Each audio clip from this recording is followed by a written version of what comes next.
श्री गोवर्धन नाथ की जय हो। श्री गोकुलनाथ जी विरचित श्री हरिराय जी महाप्रभु जी गणित 252 वैष्णव की वार्ता वार्ता क्रमांक 115 अधूरो હતો। बेनीदास दामोदरदास दो भाई बनिया सूरत के।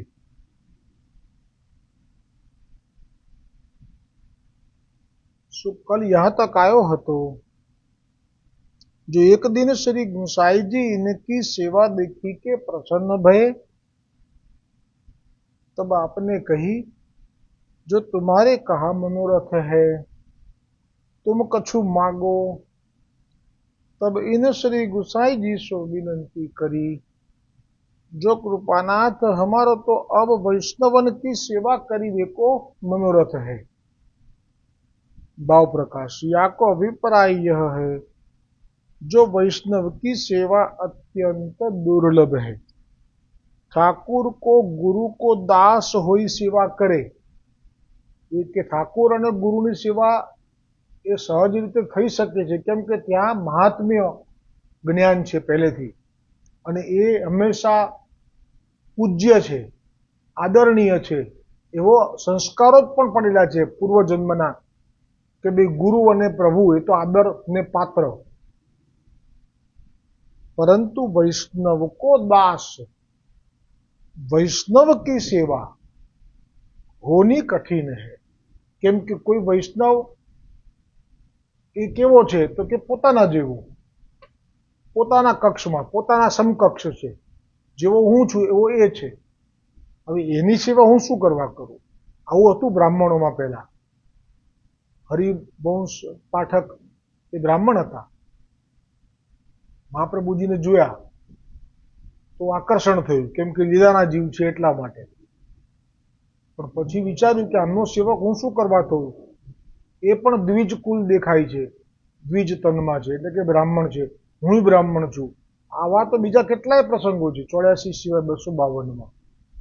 અમુકમાં તો ગુસાઈજી પોતે જ કહે છે જાણે સાધારણ બ્રાહ્મણો ને એવી રીતે, પેલા ગંગોજની વાર્તામાં કે તમે બ્રાહ્મણ છો, હું બ્રાહ્મણ છું, તો શા માટે મારા સેવક થાવ છો? તો એવી રીતે વૈષ્ણવ એ બીજા વૈષ્ણવની સેવા કરે એ શા માટે કરે?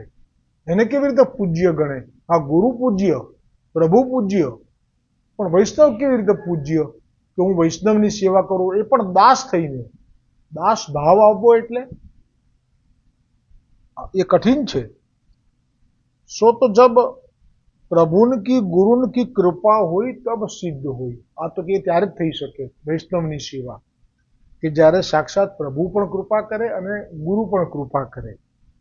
ताते इन दो भाई श्री गुसाई जी की पास यह मागे, તેથી આ વસ્તુ માગી, કેમ કે એમણે પહેલા ઠાકોરજીની સેવા કરી, ઠાકોરજીને પ્રસન્ન કરી લીધા અને પછી માગવાનું કહ્યું તો ગુરુની સેવા માગી લીધી। હવે ગુરુની સેવા ઘણો સમય કર્યા પછી ગુરુ પણ પ્રસન્ન થઈ ગયા, બે પ્રસન્ન થઈ ગયા એટલે માગ્યું અને એમની કૃપાથી જ આ થશે સેવા, એ પણ સિદ્ધ થાય છે। બધી વસ્તુ સીધે સીધી નથી થતી। જેવી રીતે ગુસાઈજીએ પેલા વૈષ્ણવને આજ્ઞા કરી હતી કે તું ગોવર્ધનજીના મુખારબિંદ પાસે જઈને પ્રથમ અષ્ટાક્ષરની રોજ આટલી માળા કરજે 6 મહિના સુધી। એ પછી જે ફલ મળ્યું એ આપણે વાર્તા પ્રસંગમાં જાણ્યું। પછી કહ્યું કે હવે શું આજ્ઞા છે? તો કે હવે તને બ્રહ્મસંબંધ કરાવું છું, હવે તું પંચાક્ષર કૃષ્ણ તવાસની એની આટલી રોજ માળા કરજે ગોવર્ધન પર્વતના મુખારબિંદ પાસે। તો એ આજ્ઞા ગુસાઈજીની હોય એટલે પ્રમેય બળ હોય એટલે થાય। સીધે સીધું કરવા જાય તો બહુ અનર્થ થઈ જાય। આમાં પણ આજ્ઞા થશે એટલે વૈષ્ણવની સેવા કરી શકશે। મને પણ જે આ સેવા મળી સાધારણ કિંચિત માત્ર જે વાંચું છું ને આપ શ્રવણ કરો છો વૈષ્ણવો, આ ક્યારે મળી, કેવી રીતે મળી, આ મને કંઈ કોઈ પ્લાન સૂઝબૂઝથી નથી થઈ શકી, સહજ જ થયું છે। કોરોના વખતે વિચાર આવ્યો કે સત્સંગ વગર ઘરમાં બેસી રહેવું તો લૌકિકમાં બુદ્ધિ જાય, વિચારો જાય, એના કરતાં આ જ કરું તો બસ આ મૂળ છે। પણ કર્યા પછી જે અત્યારે સ્થિતિ છે એમાં આપની કૃપા છે, તો એનો અર્થ પણ એવો થયો કે મારી ઉપર ઠાકોરજીની પણ કૃપા છે અને ગુરુની વલ્લભ વિઠ્ઠલની પણ કૃપા છે। મારા આચાર્યચરણ બ્રહ્મસંબંધ દાતાર ગુરુએ પણ મને કહ્યું છે, આપના લાલનશ્રીએ ના પાડી દ્વારકેશદાસજીએ કે બંધ કરી દો, બગાડ થશે. તો મારા શ્રીને એમ થયું કે મારા જીવને મારા લાલન કેવી રીતે સીધે આજ્ઞા કરી શકે. એટલે જેવા આપના લાલન દ્વિતીય લાલન દ્વારકેશદાસજી મહોદયશ્રીની આવી આજ્ઞા હતી. તો મેં વખતે વિનંતી કરી હતી બહુ જ વિનય સાથે, હું જાણું છું કે આપ ગુસાઈજીના 17મી પેઢીએ બાળક છો આપ, એટલે મેં વિનંતીમાં એવું કહ્યું હતું કે જ્યાં સુધી આચાર્યચરણની હું સન્મુખ હોઉં છું ત્યાં સુધી તો આપની ઓરા આશીર્વાદથી મારું મન શાંત રહે છે. પણ જ્યારે હું ઘરે જાઉં છું તો હું સિનિયર સિટીઝન છું, મારી ઉંમર 60 વર્ષ છે, તો કંઈ કાર્ય મારી પાસે નથી. જો આ કરું છું તો એ બને મારે આમાં ડૂબવું પડે છે. ધારો કે સત્સંગ માટે વાર્તા વાંચવી હોય, બોલવી હોય તો પહેલાં વાંચવી પડે છે, તો એનાથી મારું ચિત્ત શાંત થઈ જાય છે. તેથી કરીને હું આપ આજ્ઞા કરો છો અને એમ કહો છો કે બગાડ થઈ જશે, તો આપના વચન મિથ્યા ન થાય, પણ સાથે સાથે હું સત્સંગે નહીં છોડી શકું. પછી આપ ઊભા થઈને અપ્રસન્ન થઈને ચાલ્યા ગયા. પછી મહારાજશ્રીએ મને પૂછ્યું કે આ શું છે વાત, કયું સત્સંગ કરો છો? મેં કીધું જે કોરોના વખતથી મેં આપને પહેલા પણ કહ્યું હતું કે આજ્ઞા લેવાનો અવસર નહોતો મળ્યો. કોરોનામાં તો સિચ્યુએશન ક્રિટિકલ હતી, ત્યારથી આ એક શરૂઆત થઈ હતી. શરૂઆત મેં કરી હતી જે કે 252 વૈષ્ણવમાં ગુસાઈજી પ્રથમ વખત જ્યારે કોઈ વૈષ્ણવને મળે તો એ વૈષ્ણવને કેવો અનુભવ થાય છે, એક આવી કુતુલતા, આ બીજ છે કોરોનામાં સત્સંગની શરૂઆતનું. તો તમે ફેસબુકમાં જોઈ શકશો જ્યારે પણ કે શરૂઆતનો જે 2000 જે કોરોના આવ્યો એ વખતે મેં સત્સંગમાં આ જ મૂક્યું છે કે શરૂઆતની અમુક વાર્તાજી સુધી કે જે જીવ ગુસાઈજીને મળ્યા પછી ગુસાઈજીને જોઈને એને શું અનુભવ થાય છે, આટલું લઈને પછી છોડી દેતો. મારી પાસે પાત્રતા ના હોય, જે હું સમજી ના શકું એનું હું છોડી દેતો. જો આ કૃષ્ણદાસ મેઘનનું રોજ થોડું મૂકું છું એમ શું કારણ છે એનું? દામોદરદાસ સરસારીજીનું મેં ગઈ સાલ મૂક્યું, એ પહેલા સ્કીપ જ કરતો રહ્યો. સીધું દામોદરદાસ સંભલવાલા, આજે દ્વારિકાધીશજીનો જે પાટોત્સવ છે કાંકરોલી ખાતે બિરાજે છે, એ જેમની માથે પધરાવેલા મહાપ્રભુજીએ, એ એમના વાર્તા પ્રસંગથી જો 84ની શરૂઆત કરતો, પહેલા બે તો સ્કીપ કરતો. જ્યાં મને સમજ ના પડે ત્યાં પછી હું એવી રીતે મૂકી દઉં, એનાથી મને સંતોષ નહોતો થતો. તો દામોદરદાસ સરસારીજીના વાર્તા પ્રસંગને મેં ગઈ સાલે લીધો પૂરેપૂરો અને રાખ્યો.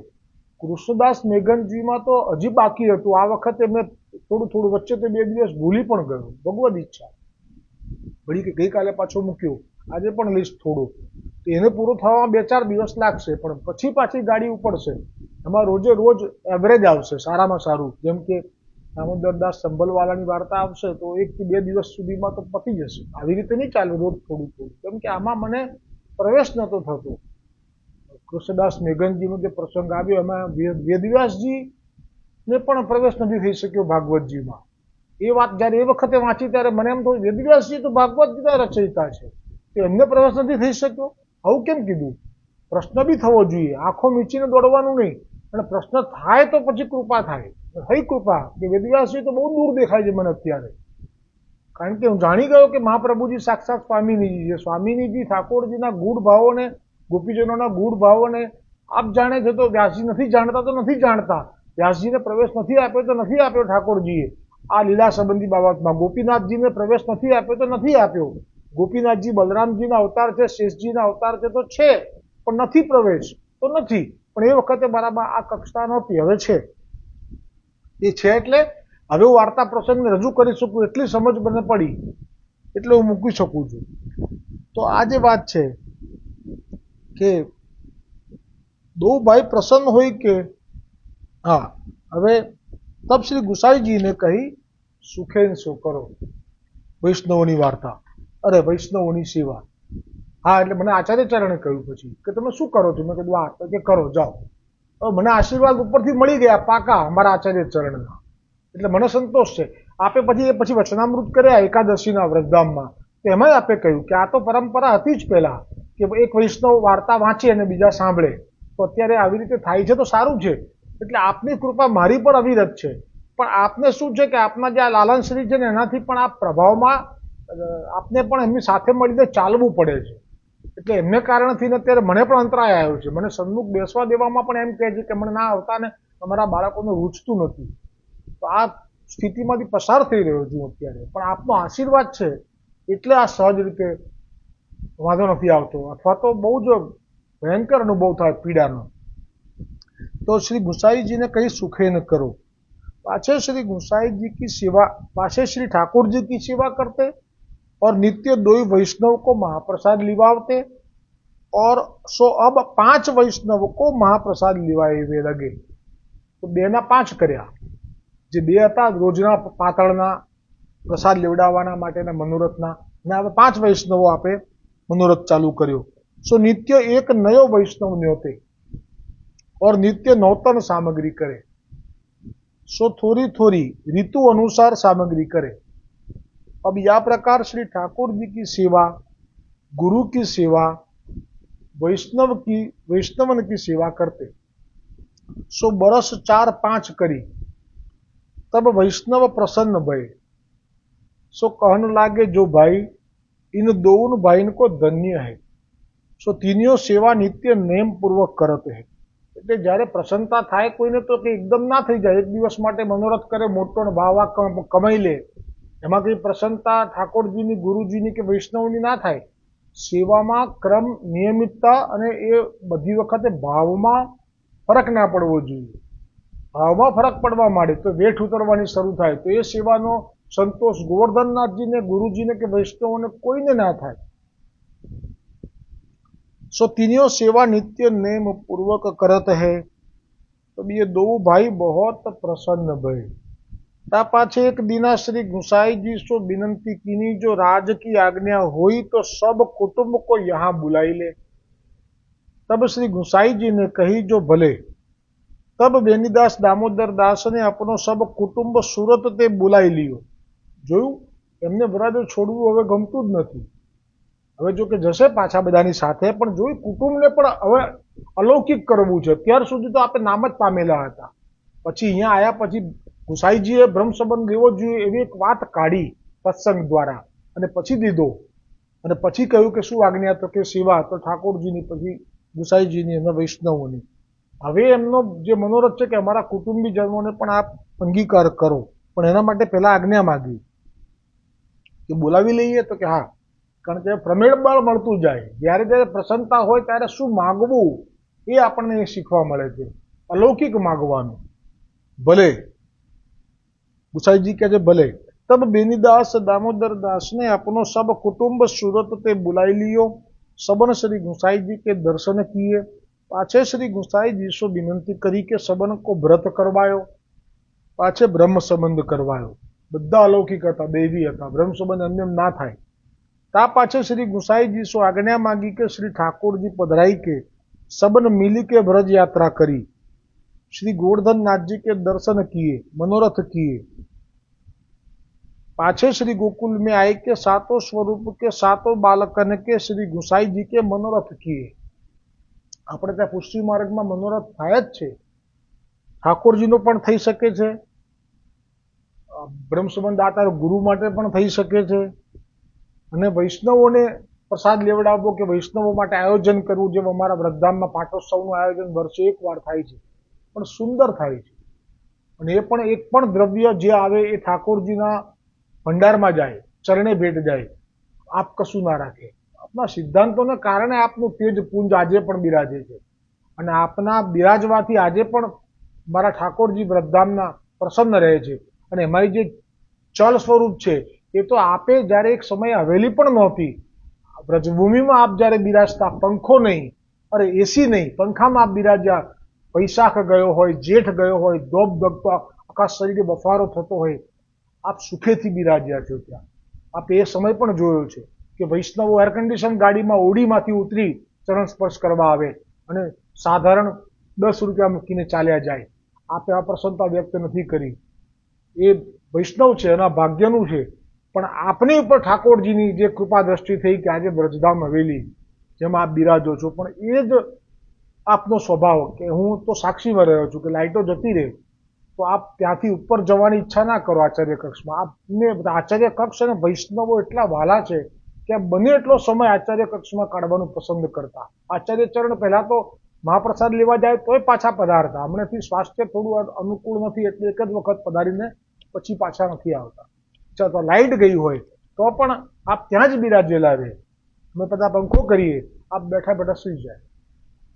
આ આપનો પ્રેમ છે અમારા વૈષ્ણવ માટે. અત્યારે ભલે થોડોક સમય માટે રોડા આવ્યા છે, એનું પરિણામ ભોગવવાનું છે. જેણે રોડા નાખ્યા છે એને છૂટવાનું નથી.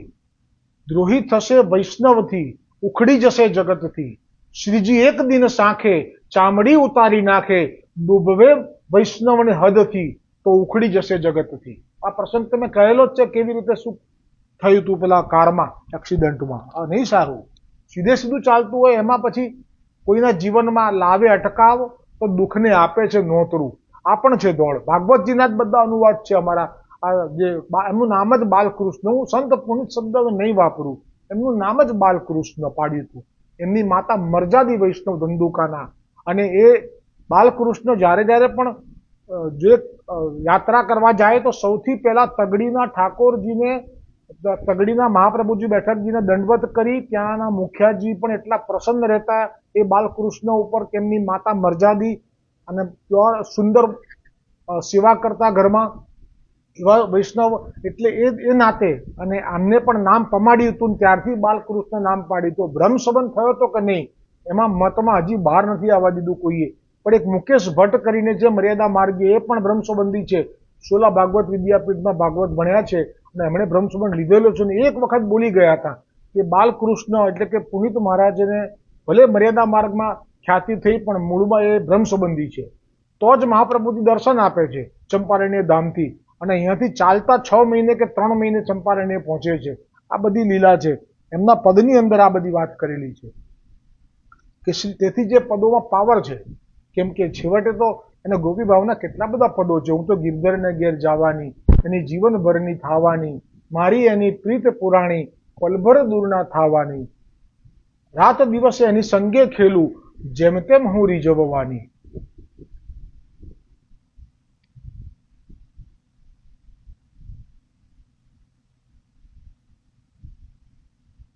પછી એમના જે કુટુંબીજનોને બોલાવ્યા. હા, મનોરથ.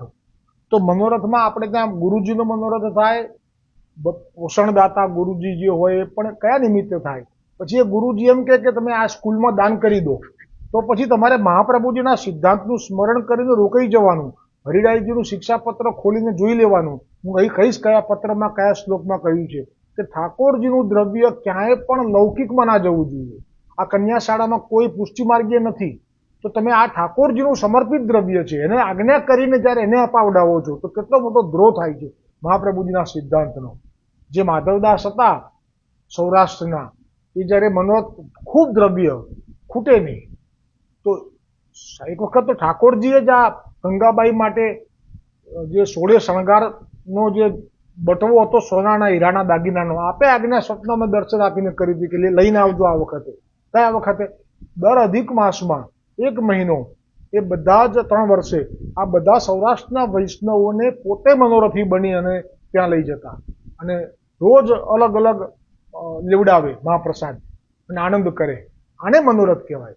હવે તમે જેને કંઈ પુષ્ટિ માર્ગ કે મહાપ્રભુજી ગુસાઈજીથી પ્રીતિ નથી, એવી શાળાઓમાં તમે લાખો કરોડો રૂપિયા સમર્પિત દાન કરાવડાવી દો તો શું મહાપ્રભુજી પ્રસન્ન રહેવાના છે?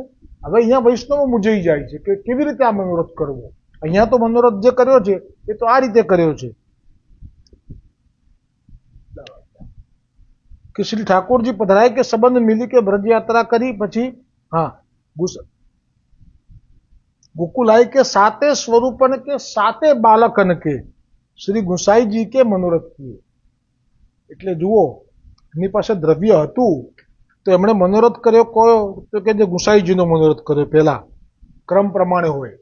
પછી તો કે ગિરધરજી, ગોવિંદજી, બાલકૃષ્ણજી, ગોકુલનાથજી, યદુનાથજી, રઘુનાથજી, યદુનાથજી અને ઘનશ્યામજી, એ બાળકોનો મનોરથ પહેલા સ્વરૂપોનો મનોરથ કર્યો. સાતે જે સ્વરૂપો છે, નિધિ સ્વરૂપો જે હું બોલી ગયો છું એમનો કર્યો અને પછી આ બાળકોનો કર્યો.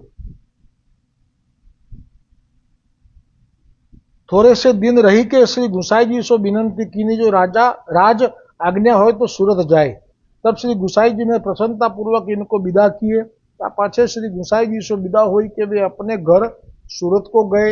पाछे भली भांति सो सेवा करन लागे। दो भाई श्रृंगार करते, दो उनकी स्त्री सामग्री करती, दो उनके बेटा बेटी की बहु ऊपर की परचारगी करती, तीनियों बेटा व्यवहार सेवा करते। सो राजभोग पर्यत की सेवा करी के वैष्णव 4-5 को महाप्रसाद लीवावते, पाछे भगवत वार्ता मंडली में जाते। या प्रकार भली भांति सो सेवा करते और सुंदर वस्त्र और भेट श्री गुसाई जी को प्रति वर्ष पठावते। गुरुचरणनी भेट और ठाकोरजीनी भेट बे नोखी नोखी जवी जोईए। जो होय तो त्यां जवी जोईए। बीजे क्यांय दान पुण्य करीने आपणे आगला जन्ममां ए दाननुं फल मेळववानुं छे एवी जो कोई आज्ञा करती होय तो मानजो के बहिर्मुख छे। सो या प्रकार सदा भगवद सेवा, गुरु सेवा, वैष्णव सेवा करते श्री ठाकुर जी सानुभावता जनावते। भाव प्रकाश या वार्ता को अभिप्राय यह है, जो सेवा समान और कोई फल नहीं, ताते वैष्णव को सेवा ही में मन लगावनो और सेवा भय प्रीति पूर्वक करनी तो प्रभु तत्काल प्रसन्न हुई। सो ये बेनीदास दामोदर दास श्री गुसाई जी के ऐसे परम कृपा पात्र भगवदीय हते, ताते इनकी वार्ता को पार नहीं। सो कहा था कि हवे सोमवारे जे वार्ता प्रसंग शुरू थशे श्री गुसाई जी के सेवक जनार्दन क्षत्री आगरे के, तिनकी वार्ता को भाव सोमवार को आवशे। दृढ़ चरणन केरो, दृढ़ चरणन केरो, श्री वल्लभ नख चंद्र छटा बिना, सब जग माजू अंधेरो भरोसो, दृढ़ चरणन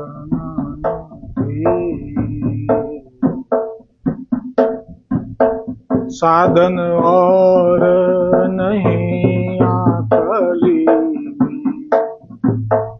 जासो होय निवेद,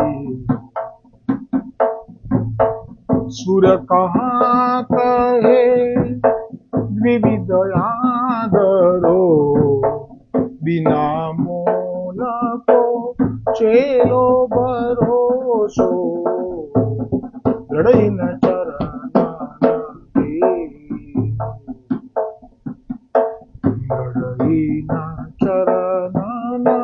केरो भरोसो, दृढ़